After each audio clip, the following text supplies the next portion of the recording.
नमस्कार शेतकरी मित्रांनो, आजचा एक जी आर आलाय की कृषी संवर्धन पुनर्रचित हवामानावर आधारित जो काही फळ पीक विमा आहे तो फळ पीक विम्यासाठी आजचा हा जी आर आहे की ज्याच्या अंतर्गत अनुदानावर आधारित 10,59,77,931 रुपये एवढा हा निधी वाटप करण्यात येणार आहे। जी आर काय आहे ते सांगणार आहेत, आपण ते बघणार आहोत। त्यामुळे चॅनलला अजून सबस्क्राईब केलं नसेल सबस्क्राईब करून ठेवा, लाईक करा, शेअर करा। बघा, आजचा हा जी आर आहे 9 जून रोजीचा, म्हणजे काल संध्याकाळचा जी आर आला होता।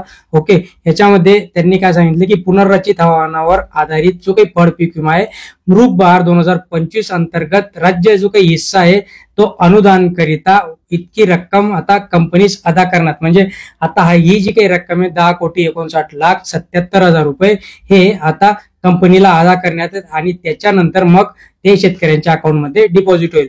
प्रस्तावना काय या जी आर ची आपण बघणार आहोत की शेतकऱ्यांच्या फळ पीक विमाचा हवामानावर आधारित, म्हणजे जे काही धोका असणार आहे हवामानापासून त्याचे संरक्षण करण्यासाठी हा जी आर आहे। आणि या जी आर च्या अंतर्गत फळ पीक विमा योजना जी आहे ती सुरक्षित राहायला पाहिजे आणि म्हणूनच त्याच्या अंतर्गत हा जी आर आहे।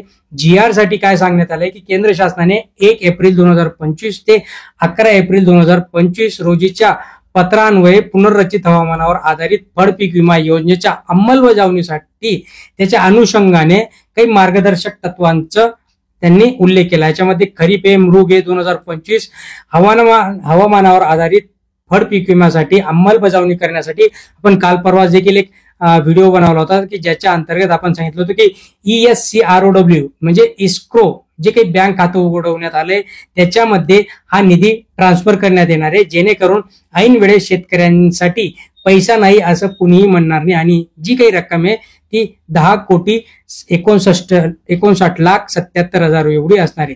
शासन निर्णय काय सांगतो की केंद्र शासनाने 1 एप्रिल 2025 ते 11 एप्रिल 2025 रोजीच्या पत्रान्वये पुनर्रचित हवामानावर आधारितच्या अनुषंगाने फळ पीक विमा योजना अंमलबजावणीच्या अनुषंगाने काही मार्गदर्शक सूचना आणि तदनुषंगाने जे काही नियमावली आहे ते नियमावलीची शिफारस आयुक्तांकडे केली होती आणि त्याच्या अंतर्गत आता मृग बहार साठी 2025 करिता अग्रिम जो काही हिस्सा आहे, म्हणजे अग्रिमचा जो काही हिस्सा आहे राज्य शासनाचा 10,59,77,000 रुपये एवढा आता वाटप करण्यात येणार आहे। आता हे जे काही मृग बहार 2025 साठी कंपन्या देखील दिल्या आहेत त्यांनी की भारतीय कृषी विमा company, universal Sompo company, future company आणि बजाज अलायन्स अशा 4 कंपन्या, त्या 4 कंपन्यांचा हिस्सा इथे वाटून दिला आहे। ओके, याच्यामध्ये त्यांनी सांगितलं की मृग बहार 2024 मधील NCPI पोर्टलवर रील 7/5/2025 च्या आकडेवारीनुसार